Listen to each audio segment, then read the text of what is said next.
भरत असं आणि इथे 9 मीटर भरत असं तर काय अडचण असं नाही. हा मुद्दा तिथे 9 मीटर आहे असं नाही. मुद्दा तिथे मार्गाचा विषय नाही. मकरान भाऊ पीडब्ल्यूडीच्या इथं सुद्धा 9 मीटरची आणि इथं सुद्धा 9 मीटर. तिथं जर 12 मीटर असतं आणि इथं जर 9 मीटर असता तर गोष्ट वेगळी होती. पण तिथंच 9 मीटर आहे इथंही 9 मीटर आहे. त्याच्यामुळे आमचं काय म्हणणं आहे हे पाडायचं आहे ना. ऐकून घ्या आता अडचण घ्या ना. आपला कोणचा रोष नाही. अडचण काय होती आता तिकडे जे बाजूला मोकळे इथे जर कोणी आवाज नाही उठवला तर तिकडे ते पुढे यायला परत सुरुवात झाली ना. परत जर अतिक्रमण झालं तर मग काय करायचं. ते गाळे वाढले काय करणार आपण. असं तर नाही 9 मीटर रस्ता म्हणजे आपण भविष्याचा विचार करतो. आपण आताचा विषय भविष्य म्हणजे तू काय 50 वर्षाचा विचार करू नको. नाही 25 वर्षाचा नाही 25 बी करू नको. 25 करू नका. अरे रस्त्यात बाजून जाणार आहे. अरे बायपास होणार आहे. होईल तेव्हा बघू ना. आता आहे जे आहे.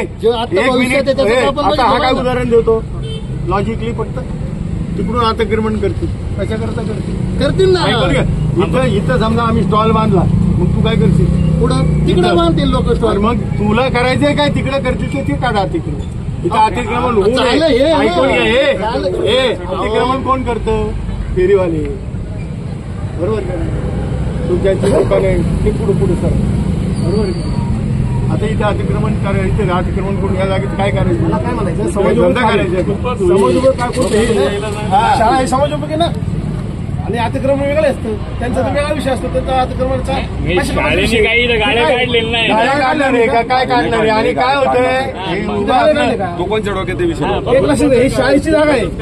शाळा म्हणजे सगळ्या शिक्षण वैयक्तिक मत असे सर्वांनी ना सगळे लोकप्रतिनिधी द्यायला बसवा. आपण सगळे जाऊ काय करता येईल याच्यावरती आपण एकदा आहे ना विचार. काय होतं हे भिंत आहे ना ऐका आता आपल्या ठरल्याप्रमाणे ना आपण ही भिंत काढू आणि काय करायचं पहिली पॅक करून घ्या आणि ते आणि टेक्निकली जे परफेक्ट आहे. एक मिनिट टेक्निकली जे परफेक्ट आहे तांत्रिक दृष्टिकोनात ते बीएनसीने आपल्याला सगळ्यांना गावकऱ्यांना वस्तू निर्णय घेऊन. अरे माझा ऐक तू समजा इंजिनियर म्हटले असं त्याने केलं काय भिंतीला सपोर्ट येणार पाडणार ही खात्री करून दिली आपल्या पक्षाचा. ऐकून घ्या ही भिंत किती पाडायची काढायची कशी काढायची लेट टेम्पी सगळेजण कोणाला ऐकून घ्या. अरे माझं काय भाऊनी मत पत्र व्यवहार केलाय सायकलीवरून किती पत्र व्यवहार केला जबाबदार पर्सन आहे. निर्णय घेऊ ना. भाऊनी माझ्याकडे पत्र व्यवहार सायकली मुले लावत होती त्या लय पत्र व्यवहार आहे माझ्याकडं भाऊचा. आणि ती कुठं सायकली लावत होती पोरं ती नवीन बिल्डिंग मध्ये. ती बिल्डिंग नव्हती ग्रामपंचायत का. हा रेल्वे पत्र पाठवलेली आहे. आपल्याला सांगितलं तर आपण कॅमेरे बसवले. ताते म्हटलं तिथं बस सेफ्टीला कॅमेरे बसवू आपण. नाही बसवले पण सायकली लावू नये अमुक करू नये फलाने करू नये हे भरपूर कार्यक्रम झाले. माझं ऐकून घे. हे तू काय करतो बरं का. तू माझी बाजू समजूनच घेत नाही. खरं माझं मत अरे त्याचा ऐकतो तू सगळ्यांना. माझा शब्द काय तू मला काय अरे तुला मत देईल तू. अरे तुझ्या मताला मत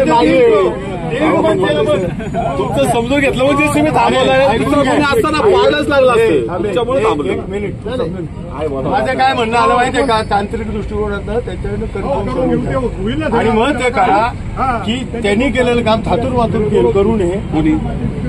आपण त्याच्या मागे लागू ना. अरे माझं काय म्हणणं आहे तुम्ही त्याला ड्रॉइंग पाहिजे काय पाहिजे ड्रॉइंग पाहिजे सगळ्यात मोठं आणि ड्रॉइंग पाहिजे. हो ड्रॉइंग पाहिजे आणि ड्रॉइंग प्रमाणे त्यांनी ऍश्युरन्स दिलं पाहिजे. हे भिंत जरी काढली तरी या भिंतीला धक्का लागला एवढं आम्हाला पाहिजे. करेक्ट आहे ना.